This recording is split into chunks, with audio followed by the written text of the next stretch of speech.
আর সাথে সাথে সবগুলো তরমুজ বিষধর সাপে পরিণত হয়। দেখ দেখ, বাড়িতে শত শত কাজ ফেলে রেখে এই মেয়েটা কোথায় গিয়ে পড়ে আছে কে জানে। মিনা, এই মিনা। কি হয়েছে মামি? আমাকে ডাকছিলে? ডাকবো নাকি তোর নাম ধরে কীর্তন গাইবো? তা কোথায় ছিলি? আমি তো ঘরেই ছিলাম মামি। কাজ করে ক্লান্ত লাগছিল, তাই ঘরে গিয়ে একটু বিশ্রাম নিচ্ছিলাম। কাজ করছিলি না ছাই, শুধু রান্না করে মহাভারত উদ্ধার করে ফেলেছিস তাই না? শুধু রান্না কোথায় করলাম মামি? কাপড় ধোয়া, ঘর গোছানো সবই তো করলাম আমি। কাজ দেখি তুই হিসাব করে রেখেছিস। তা তুই যে এ বাড়িতে বসে বসে খাচ্ছিস, কত টাকার খাবার খাচ্ছিস তার কি হিসাব করে রেখেছিস? মামি, কিসের মামি?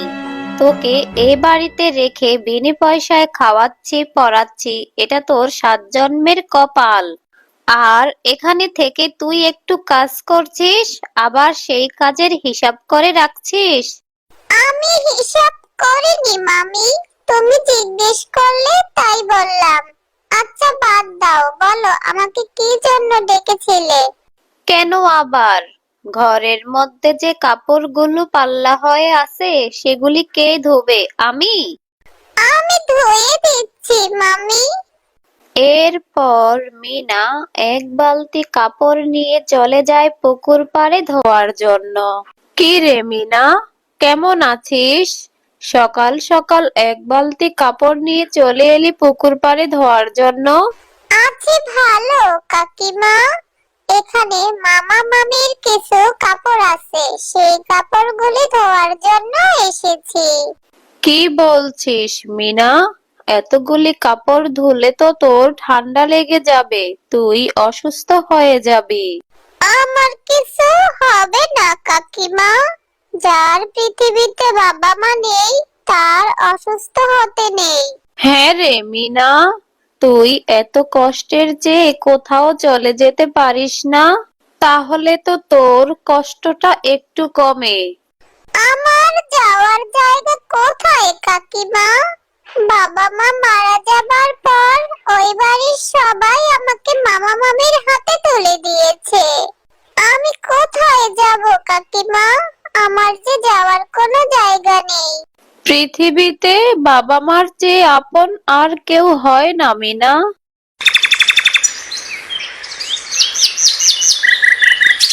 কি ব্যাপার, কোথাও কোনো খাবার নেই কেন? দেখি তো উনুনটা।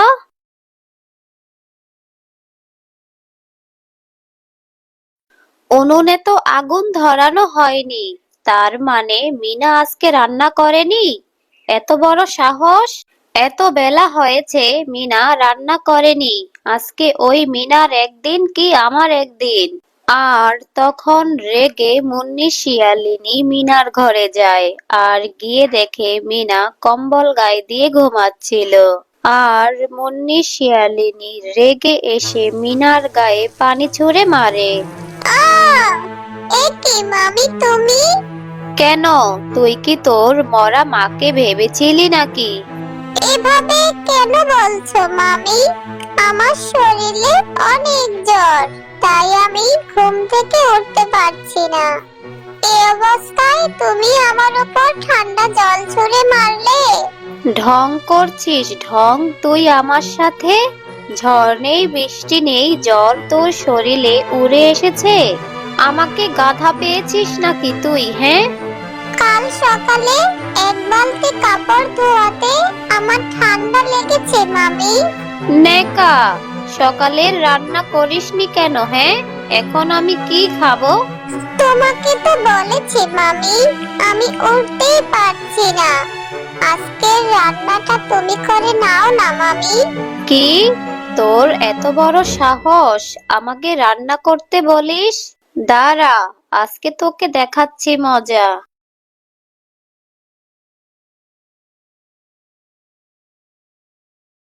মামা ভাগ্নি হয়েছে একরকম, শুধু পরে পরে ঘুমাবে। এই শোনো, ওঠো ওঠো বলছি। কি হয়েছে কি গিন্নি? এত সকাল সকাল ডাকাডাকি শুরু করলে কেন? ডাকছি কি আর সাধে? তুমি তোমার ওই ভাগ্নিকে বাড়ি থেকে তাড়াও, নয়তো আমি আমার বাপের বাড়ি চলে যাব। আরে কি হয়েছে বলবে তো? কালকে কয়টা কাপড় ধুয়েছে বলে আজকে রান্না করেনি।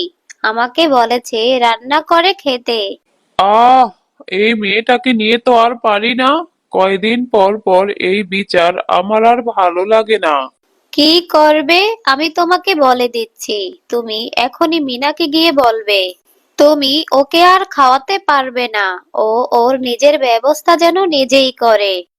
কিন্তু তুমি বলবে নাকি আমি এখনই আমার বাপের বাড়ি চলে যাব? আচ্ছা বাবা, আমি বলবো। তুমি যাও, তুমি গিয়ে মিনাকে বলো আমি ওকে ডাকছি। এই যে মহারানী, তোকে তোর মামা ডাকছে, এক্ষুনি ডাকছে। আমাকে মামা কেন ডাকছে মামি? তা আমি কি করে জানবো তোর মামা কেন ডাকছে? তুই এখন যাবি নাকি তোর মামাকে আমি এখানে আসতে বলবো? না মামি, আমি যাচ্ছি। মামা, তুমি আমাকে ডেকেছিলে? শোন, তোকে আমি যে জন্য ডেকেছি, তুই তো অনেক দিনই আমাদের সাথে আছিস। এখন যে বাজারের দাম, তিনজনের খাবারের ব্যবস্থা করতে আমি হিমশিম খাচ্ছি। তাই বলছিলাম কি, তুই তোর নিজের ব্যবস্থা নিজে করে নে। এটা তুমি কি বললে মামা? আমি কি করব? কি করবি? অন্যের বাসায় কাজ করবি, আর তাও যদি না পারিস তাহলে না খেয়ে মরবি। মামি, আমি যদি তোমার নিজের মেয়ে হতাম তাহলে কি তুমি এভাবে বলতে পারতে? বেশি ন্যাকামি না করে দূর হ চোখের সামনে থেকে। মামা মামির এমন ব্যবহারে মিনা অনেক কষ্ট পায়, আর নিজের খরচ নিজে চালানোর জন্য অন্যের বাড়িতে কাজ করা শুরু করে দেয়। সেখান থেকে দুবেলা দুমুঠো খাবার পায়, আর সেই খাবার দিয়ে মিনার দিন পার হয়ে যায়। আমি এখন যাই কাকিমা, অনেক বেলা হয়ে গেছে, সন্ধ্যা নেমে গেল। হ্যাঁ রে মিনা, যা, সাবধানে যা। মিনা জঙ্গলের রাস্তায় রওনা দেয়, আর বড় গাছের নিচে বসে থাকা এক বৃদ্ধা মিনাকে ডাক দেয়। ও মেয়ে, দাঁড়াও না গো, আমাকে একটু সাহায্য করো। সৃষ্টিকর্তা তোমার মঙ্গল করবে। ও দাদিমা, তুমি আমাকে কেন ডাকছো? আমি যদি তোমার কাছে যাই তাহলে আমার দেরি হয়ে যাবে। তোমার কি কোনো সাহায্য লাগবে দাদিমা? বলো আমাকে। আমি 2 দিন ধরে কিছু খাইনি, আমাকে কিছু খেতে দিবি? খাবার? এই খাবারটুকু দিলে তো আমি না খেয়ে থাকবো। বড় শিয়ালিনী, আমার থেকে এই দাদিমার খাবারের প্রয়োজন বেশি। নেন দাদিমা, এই খাবারটুকু আপনি খেয়ে নিন।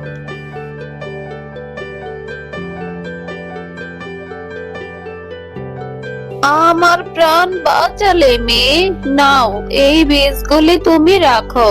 বীজ? এগুলি কিসের বীজ? আর আমি এই বীজ দিয়ে কি করব দাদিমা? রাখো, এগুলি রোপণ করো, এগুলি তোমার কাজে দিবে। এ কথা বলে বৃদ্ধা শিয়ালিনী সেখান থেকে চলে যায়, আর মিনা সেখান থেকে এসে ঘরের সামনে বীজগুলি রোপণ করে ঘুমিয়ে পড়ে।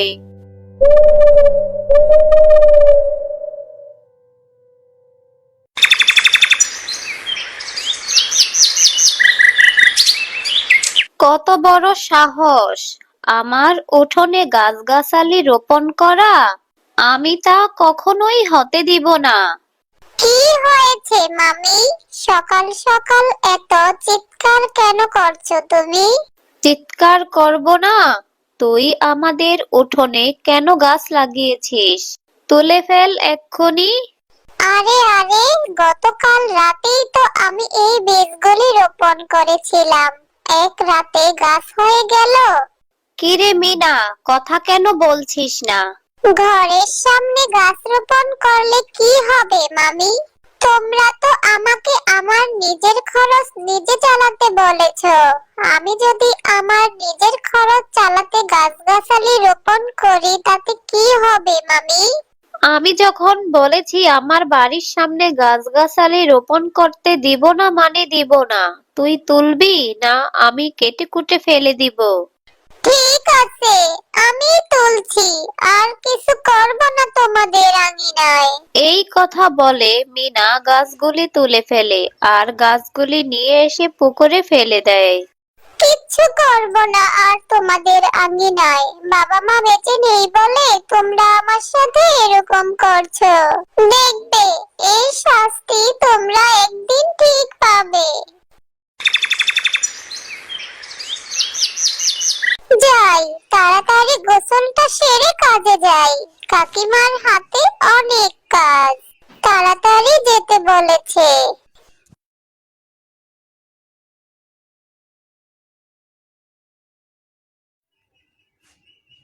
কি এসব আমি কি দেখছি? পুকুরে তরমুজ গাছ হয়েছে। কাল তো আমি এই পুকুরে তরমুজের চারাগুলি ফেলেছিলাম, তাহলে এগুলি কি জাদুই গাছ? যাক, ভালোই হয়েছে। এবার আমি এই তরমুজ বিক্রি করে কিছু টাকা পাবো। প্রতিদিন মিনা তরমুজ গাছ থেকে তরমুজ ছিঁড়ে নিয়ে বিক্রি করে, কিন্তু সেই তরমুজ গাছ থেকে তরমুজ শেষ হয় না। আর এভাবেই মিনা প্রতিদিন তরমুজ গাছ থেকে তরমুজ নিয়ে বিক্রি করে আর অনেক টাকা পায়। আর সেই টাকা দিয়ে মিনা সুখে শান্তিতে বসবাস করতে লাগলো।